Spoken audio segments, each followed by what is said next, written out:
तो friends, welcome to Ratnesh basic classes. आज के इस वीडियो में हम बात करने वाले हैं सीपीयू शेड्यूलिंग पैरामीटर्स के बारे में। चलिए एक एक करके इनको समझ लेते हैं। तो जो पहला पैरामीटर है that is arrival time. Arrival time क्या है ना, point of time when a process arrived in ready queue. मतलब कि वो पॉइंट ऑफ टाइम जब एक प्रोसेस रेडी क्यू यानी कि रैम में आई एग्जीक्यूशन के लिए। जनरली जो अराइवल टाइम है ना, वो आपके क्वेश्चंस में दिया होगा कि एक प्रोसेस कब रैम में आई। नेक्स्ट जो है हमारा वो है बर्स्ट टाइम।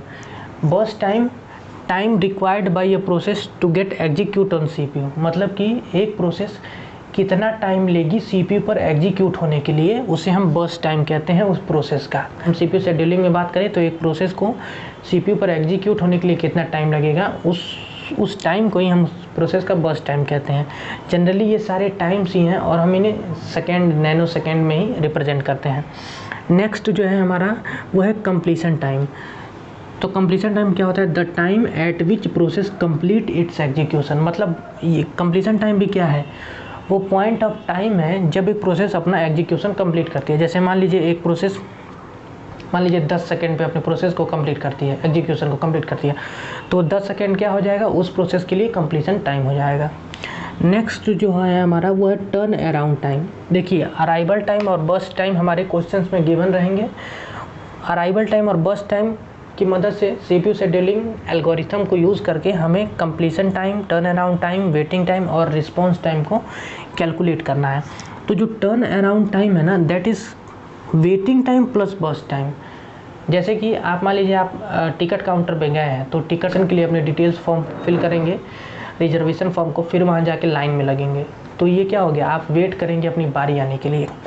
तो waiting time plus burst time मतलब कितना टाइम आपने स्टेशन पे वेट किया और कितना टाइम आपको लगा उस टिकट को बुक करने में, वो पूरे टाइम को ही हम टर्न अराउंड टाइम कहते हैं।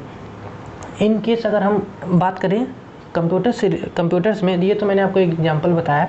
अगर हम बात करें एक प्रोसेस के टर्न अराउंड टाइम की, तो एक प्रोसेस रैम में कब आई और वो कितनी देर रैम में रही, मतलब उसने कितनी देर वेट किया अपने टाइम आने के लिए, सीपीयू पर एग्जीक्यूट होने के लिए।